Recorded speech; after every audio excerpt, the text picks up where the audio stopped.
Sejam todos muito bem-vindos. Você que já passa por aqui algumas vezes, muito bom ter a tua presença. Você que talvez aqui esteja pela primeira vez também, é muito bom ter a tua presença. Obrigado por esses minutos que vocês me emprestam, né? É sempre bom ter a atenção de vocês. Me sinto muito privilegiado.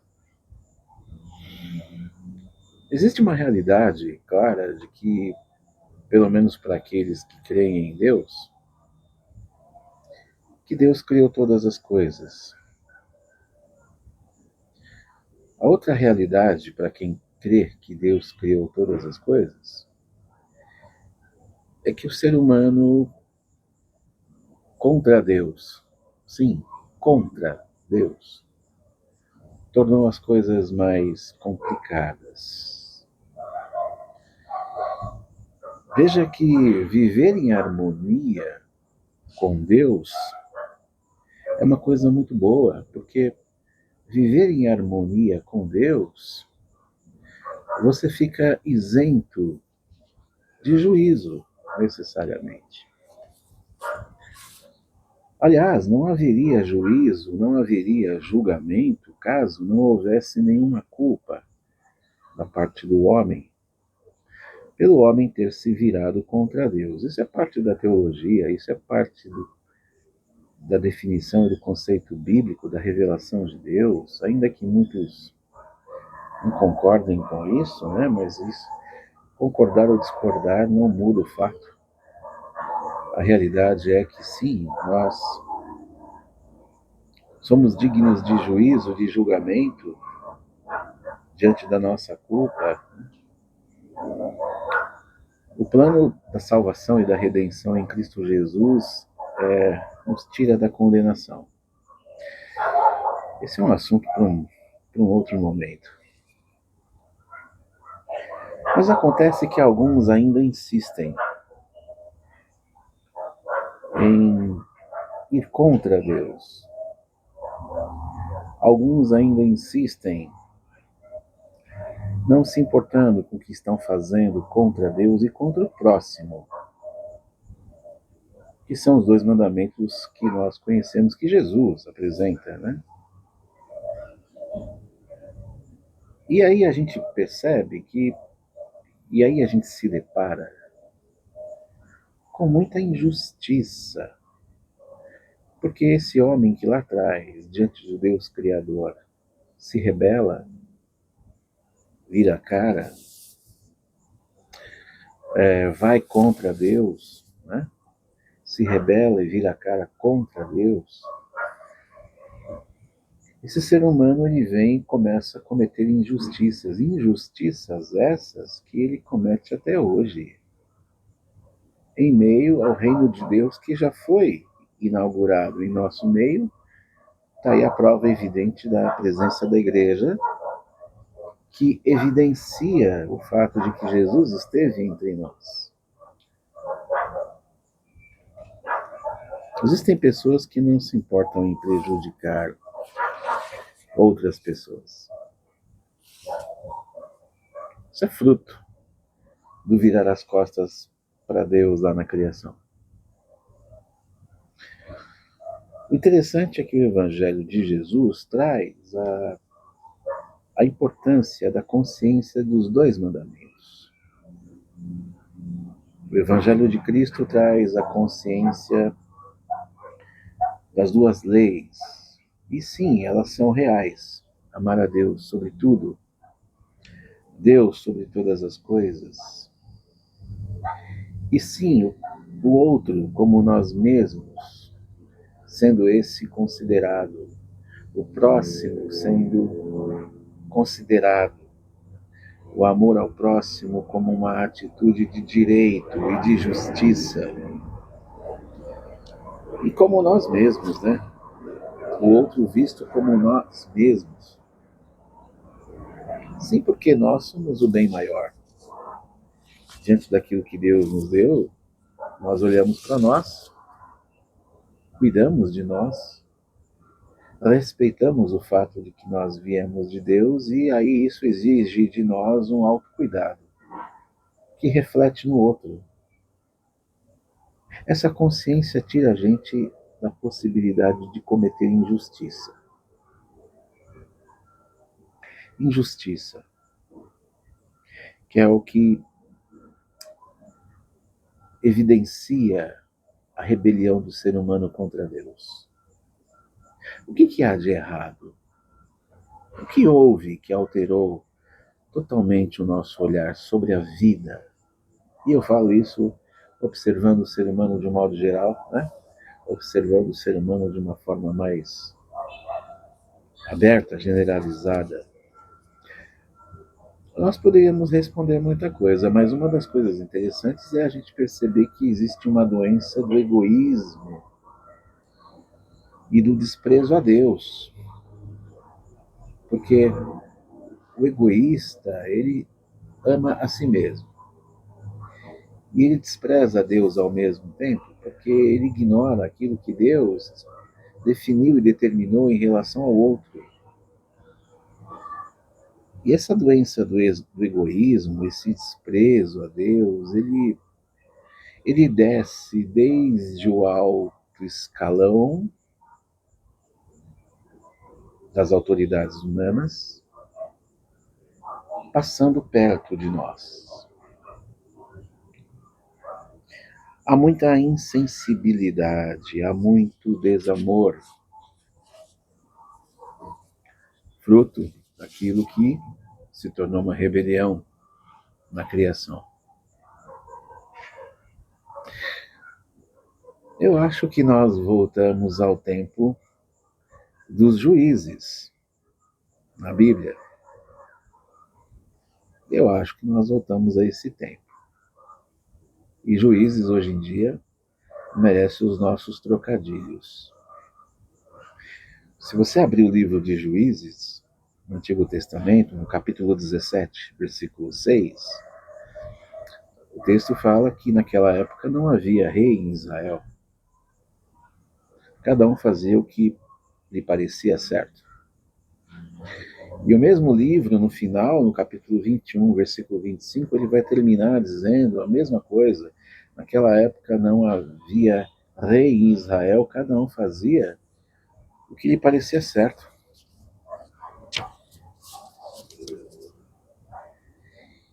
E olha, não é só em Juízes, porque isso foi caminhando para cá, e o que a gente foi percebendo é que toda forma de governança centraliza em si mesmo o que parecia certo, ou o que parece certo. Toda governança centraliza em si mesmo aquilo que acredita ser certo. No mundo do ser humano, é assim. Nós estamos entregues, não a quem julgue com justiça. Nesse mundo, nós estamos à mercê.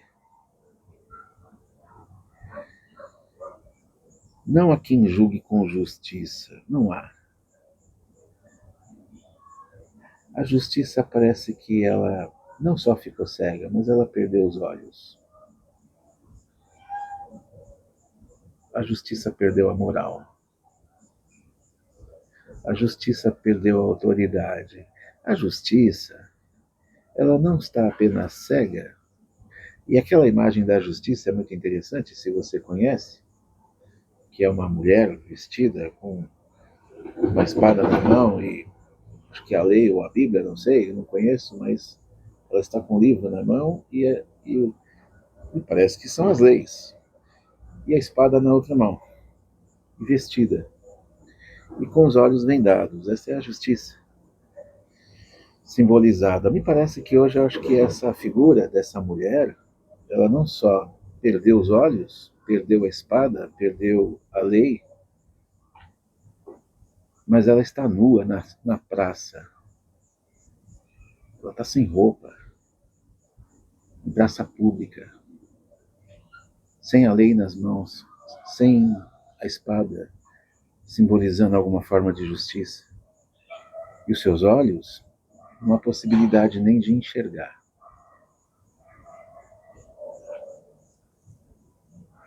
Não há quem julgue com justiça, porque há interesses pessoais ou de um grupo. Mas aí eu olho para Jesus, é porque é a melhor coisa que a gente faz. Eu olho, não adianta, não. O discurso de, não, vamos lá, vamos lá, vamos lá. Aí eu olho para Jesus e eu encontro em Mateus capítulo 20, versículo 25 ao versículo 28. Jesus os chamou e disse aos discípulos: Vocês sabem que os governantes das nações as dominam e as pessoas importantes exercem poder sobre elas. Não será assim entre vocês. Ao contrário, quem quiser tornar-se importante entre vocês deverá ser servo, e quem quiser ser o primeiro deverá ser escravo. Como o filho do homem que não veio para ser servido, mas para servir e dar a sua vida em resgate por muitos. Achei. Encontrei. A realidade é que o poder está nas mãos daquele que se entrega e não daquele que domina. Jesus na cruz tem mais poder do que qualquer rei. Jesus humilhado, esvaziado do seu direito de rei, mas que por muitas vezes, principalmente na sua vida e na cruz, se mostra servo. Ele se mostra superior e poderoso porque ele sabe lidar com a servidão. Ele não tem problema de autoestima. Ele não precisa usar uma toga. Ele não precisa ameaçar ninguém e dizer que é filho de Deus. Ele, na sua humilhação, em pleno sossego, com poucas palavras, diante de um julgamento, ele se mostra Senhor, poderoso, dizendo inclusive à própria autoridade, Pilatos: você não tem poder para nada, de me soltar? Se eu quisesse sair daqui, meu pai teria me tirado daqui, mas você não tem poder para nada. Você não decide nada, meu chapa.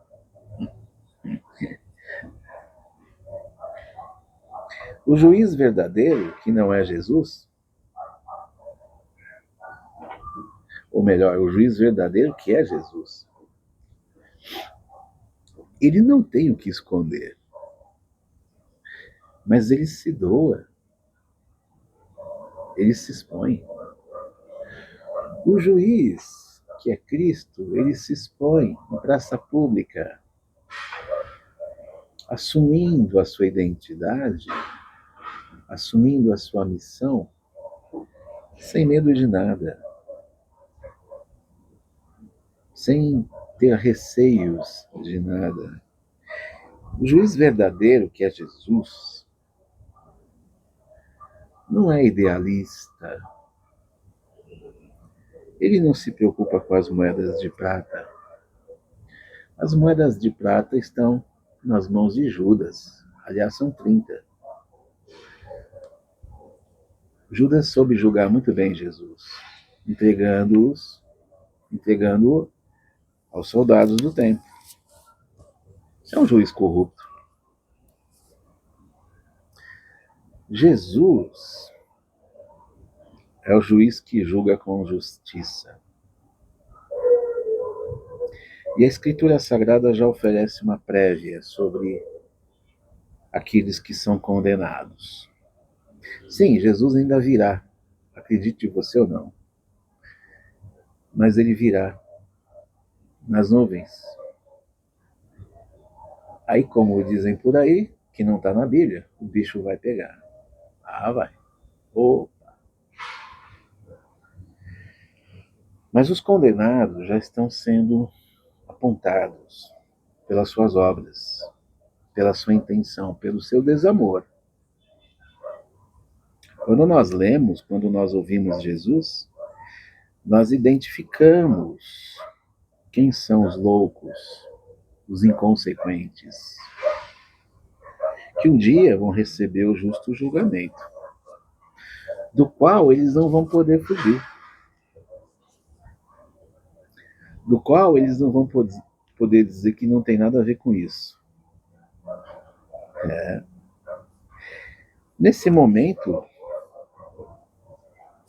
o que nos resta a pensar? E você e eu podemos pensar assim, puxa, então, o que a gente faz, né? Observando esses fake juízes, observando esses homens que se mantêm com o seu pecado desde o Éden, que não se importam com nada, muito menos com Deus, que é o mais importante. O que a gente pensa nisso, hein? Como é que a gente trata disso? Olha, sinceramente, eu acho que nesse ponto, nesse momento,